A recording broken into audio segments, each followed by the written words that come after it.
Take advantage of the Boxing King Media discount at BYD Sheffield. You can get this amazing car for £269 per month with a £269 deposit. Details in the description.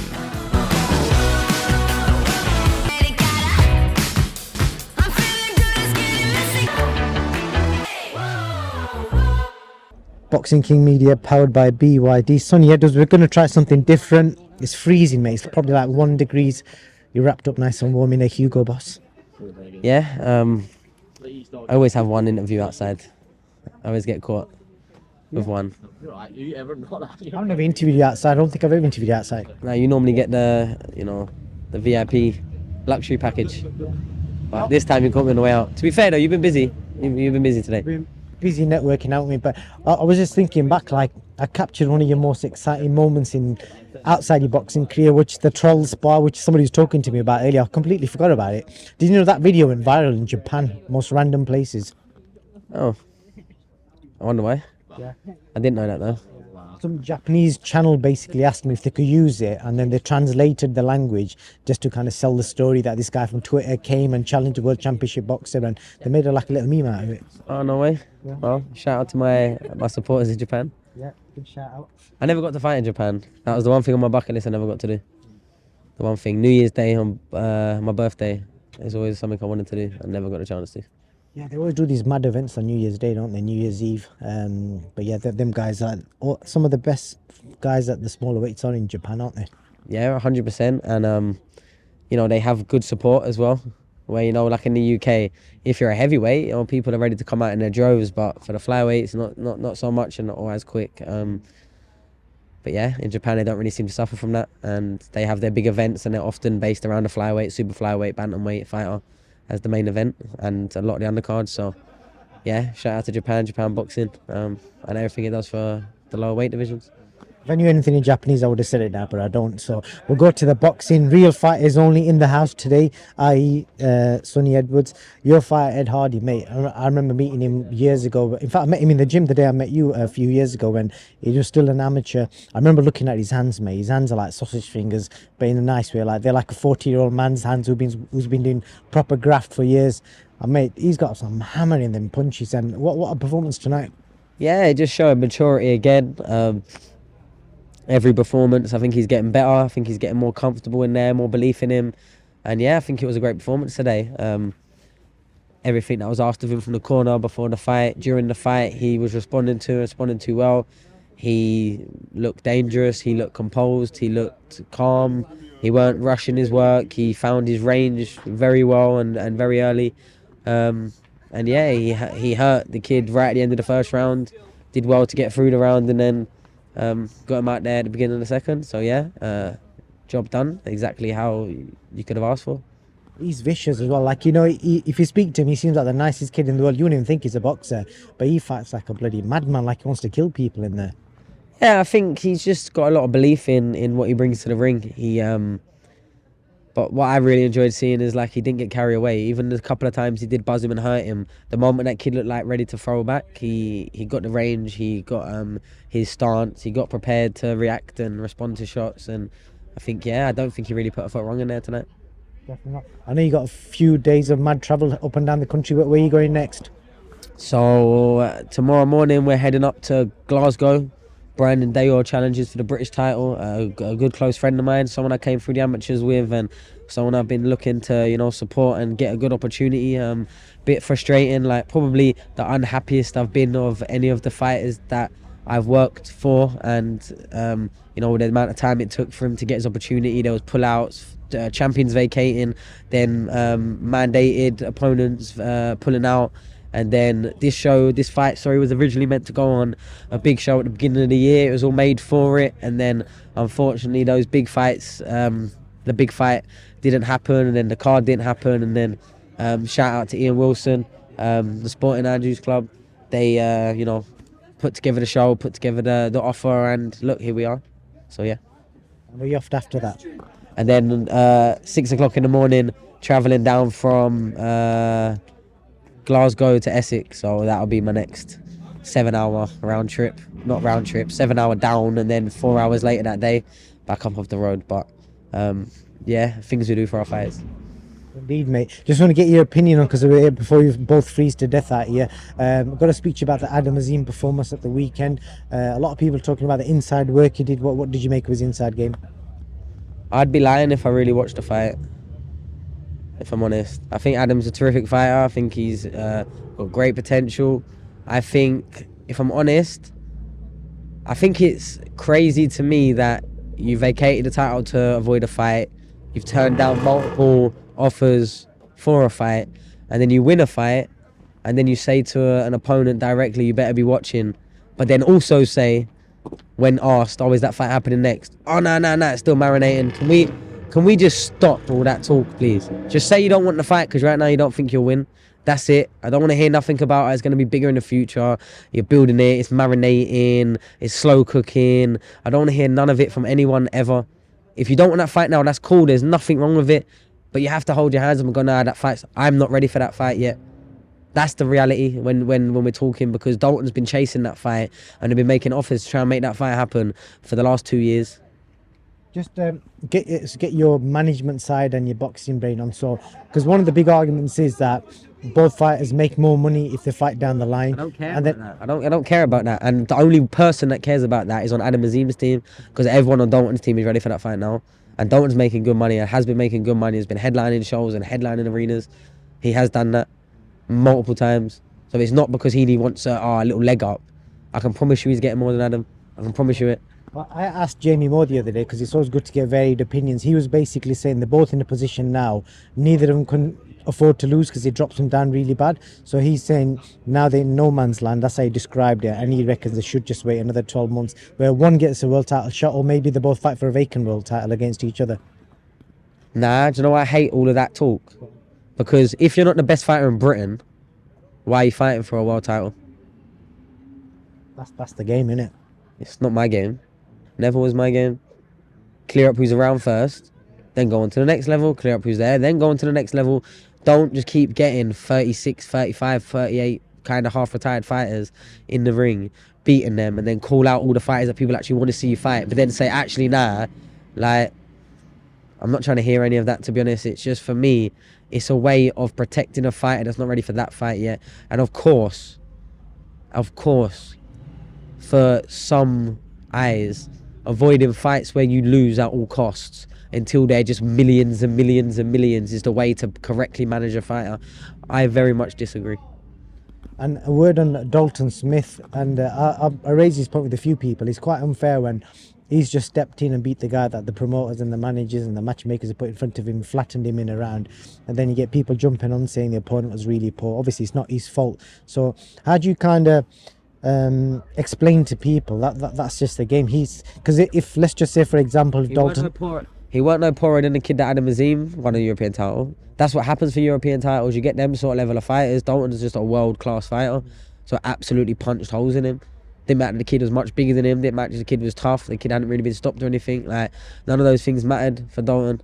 He just punched holes in him, and the kid was giving him too much target, and he took it, and he did everything right. And when Dalton actually hits you, you don't keep going 6 or 7 and 8 rounds. You have to keep getting out of the way of his shots to go that far into a fight with him. He has very, very, very dangerous hands, and they know that. That's why they won't want to fight him. I don't think that fight will ever happen. Well, that's the point I wanted to raise. The fact that you flattened him in a round, why can't it not just be Dalton Smith was that good? Why do people, because you've obviously experienced it yourself, you know, either you won a lot of your fights on points, but when you win really easy, people just, like that guy you fought from bloody South America, you know, you won in Sheffield Arena. He was a really good fighter, but I don't think he got the credit for that, and I'm just kind of raising the same sort of point. Yeah, I probably didn't get credit for anything that I deserved away from my career, really. Not until the end, as people started really taking a bit more note and realising. But I'll tell you who did give him credit. Alvarado. I can tell you who did give. That's it, yeah. No, but I can tell you who did give Alvarado credit. All the matchmakers and the promoters that didn't put their fighters coming up with him. Yeah, there you go. I'll tell you that now for a fact. Yeah. How's he gone on since your fight? He got robbed when he fought. Then was it the Mexican kid? He got robbed bad. Chilean guy, wasn't it? Nah, I don't think it was. It was a Mexican kid. Joselito Velasquez, I think it was, or someone similar. But he got robbed and definitely should have won. Didn't. And then he's been back and won since, won well, and he was a good fighter, very, very, very strong, very, very dangerous and very relentless. But that version of me was one of the best fighters in the world at any weight. Well, that's the point I wanted to raise. Like, sometimes you can do the best you can, but unfortunately, if you look too good, people slam your opponent. So it's almost like there's no middle ground. So it's just a sport, I'm guessing. Yeah, it's just a sport, but whilst you're happy, you know, with fighters that step around every hard fight and really, truthfully, deep down, just hope that they go away. And now that fighter falls off a little bit in the meanwhile, so then they can just start saying, oh, well, he's got nothing to offer me. Like, what's my management company called? Real Fighters Only, RFO. Real Fighters Only. And I can tell you, yeah, and I'm not guessing who the real fighters are and who the less real ones. It doesn't mean the less real ones won't have a great career, because often now disguise their vulnerabilities and their flaws with their matchmaking and their route taking until they get to a certain degree of success. And then, you know, when it all comes unraveling down, then, oh, at least I had that much success. But I'm telling you now for an absolute certain fact that if Dalton Adam Azim box next, Dalton knocks him out. What about the business side of it? Just the counter argument to that. So if fighters lose, then it means your purses get affected way down the line. It's obviously a business, so you want to maximize your revenue. And obviously he's 22, Dalton's 27. So I'm just thinking, as the other side, aren't you going to want to try and maximize your revenue? Yeah, for your cash out fights, I guess. But then he doesn't think of Dalton as Dalton thinks of him. Just a step before I get there, just a domestic fight to show people how good I am, beat this fight that some people are excited about, and then move on to a bigger fight. He don't see Dalton as that. He sees Dalton as the end of the game. And that's telling.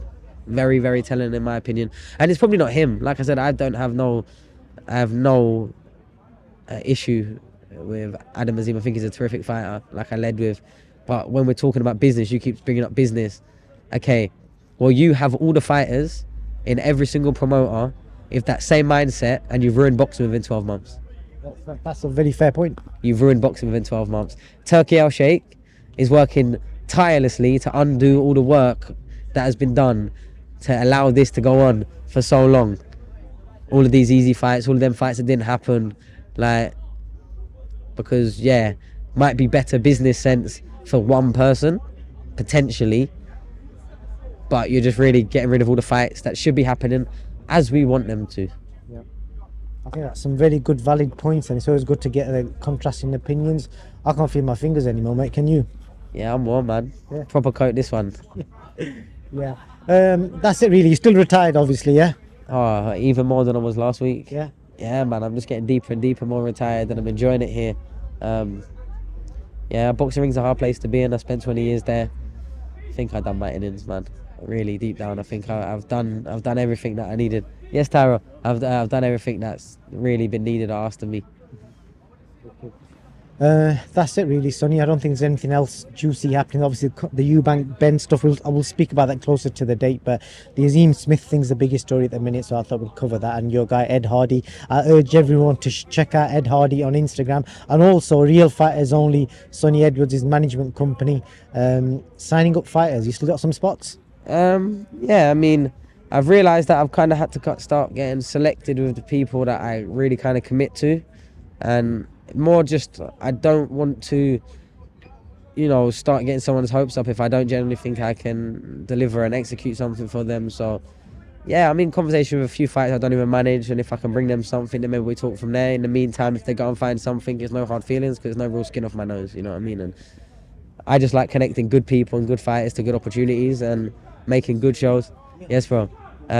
Making some good shows and making some good events. I feel like once you consider yourself of a certain level, it should be open season. Win, lose or draws, you come back, you represent yourself, you build a name, you build your brand of being someone that takes fights and tries their best. That's the only thing that's really asked of us. Everything else is just opinions. Oh, he's this level, he's that better, he's this special, he did that. Like, it's all just opinions that when the day comes, we don't really know until, you know, the fight happens, who's actually going to do what and what actually happens. So, yeah, I just think real fighters only, real fights only. I love that Eddie's picking up the real fights only moniker. And I've even had fighters come to me in private conversations going, you need to leave off with that real fighters only. We're getting offered some right hard fights now, and good. because we're all good fighters. Challenge yourself. Let's stop the 90-10s. Let's stop the 80-20s. Let's stop the 70-30s, unless it's the first couple of fights in someone's career, the 70-30s. Let's go for 50-50s, 55-45s, 60-40s at a push. Anything other than that, you're just killing the sport. Do you not cut careers short as well like that though? As I'll give you an example. As short as they should be. I'll give you an example. Cyrus Patterson rings to my mind. He's 6-7 fights in, got slung in some really hard fights in his 5th to 6th fight. He's not fought for a long time, I don't think, unless he has recently, but that's one example I can think of. Yeah, I mean, one, that's down to your management, that's down to the matchmaking. But if you get in a boxing ring and you lose a fight, why is it the end of the world? We are sports people. You don't see fucking the whole of 11 starting players of Barcelona retiring after they lost to Celtic in the Champions League all them years ago. But You don't see it. What I'm saying is, we're doing a sport, we're getting in the ring, we're trying our best. We might win, we might lose. It's so sporadic and volatile that you can literally get clipped with one punch, be winning every single second in a fight, and now you're the loser. It's just a fight. It's never that deep. It's never that serious, apart from when their health's involved. Now, there's some corners that are way too brave, but if they're in an overmatched position, the corner takes them out. And then it's the promoter that shouldn't have put that fight on. Well, what about the ticket situation? So another counter argument for you. Let's just say you're a good ticket seller, but if you go and say, right, I'm in a 50-50 fight against a non-ticket seller, and the ticket seller loses, then he can't sell tickets anymore. He loses out, the promoter loses out, and then that's kind of almost like an asset that's just gone down the drain because he went in early. No, but if you make fights that are logistically compatible, they're very close to each other by, where these people grew up at the lower level. If you put them fighters in against the ring at each other, you're saving the show every time, because it's dragging people, it's making actual genuine interest, it's actually making a champion of this small area before we start looking elsewhere. The problem in boxing is no one's willing to clear up what's around them before they try and look for the world. You have people, prospects, that'll turn down every opponent but think they're one of the best fighters in the world. How? And I don't want to hear business. It's like, if you're actually that good as you say you are, you're going to be able to do it at each level with the fights that get offered you for the purses that you're generating. You don't just get chucked in a fucking the world's best, because at the end of the day, you don't bring enough money to the table to even get in that conversation. Now, I'm still talking like, look, you got a 3-0 fighter. Instead of putting him against the fucking worst world's fighter who's lost 72 fights out of 72, put him in against a 3-1 kid, 3-2 kid, or 1-4 kid. Like, at least something relatively close to what a fight should be. Like, not just, whatever makes sense to keep that ticket seller winning, and walkabouts, he can't stop him and he won't get stopped, and you're killing the sport. And there's no counter argument. It's like, the moment you have shows that are full up of logistically compatible fights where people, I don't know, from Sheffield are fighting each other, or Sheffield and Leeds, or Man and Liverpool, and that's saving boxing. And it's just egos, and it's just the fighters' fear of being a meme and being posted around the world and being humiliated, they think. But there is no humiliation when you do what we do. You get in the ring and you try all them hours and all those years to try and just get in the ring and fight and then be good enough on the night. We deserve every single bit of respect, and way more than we ever will get, because then you have people that have never taken a punch in their face in their life that will look at someone and call them a bum. That is unfortunately the true story and fact of life. Last question for you, away from boxing. Will we see peace in the world in 2025? Because I know you're quite clued up on the world and the way the world's moving at the moment. Nah, we're in end times. We're in end times. And we've been here before. You look at ancient civilizations, Rome, Greece, Egypt. There has been way too many evidence of that we've been further than this, technologically, educationally, everything more advanced before. What happens is eventually the people fuck it up, then all the wars start happening, people start blowing up, and then the people that survive then have to start going on forward. And I think we're in them times now. I think we're at the stage of the game where too many people's eyes, mind and ears are open, and they understand the history of the last 100, 200 years, who's in control, who's controlled it. That one storyline has followed all of these wars, all of these cold wars, all of these conflicts in Gaza. It's one storyline, one group of people, one yada yada yada, without getting cancelled.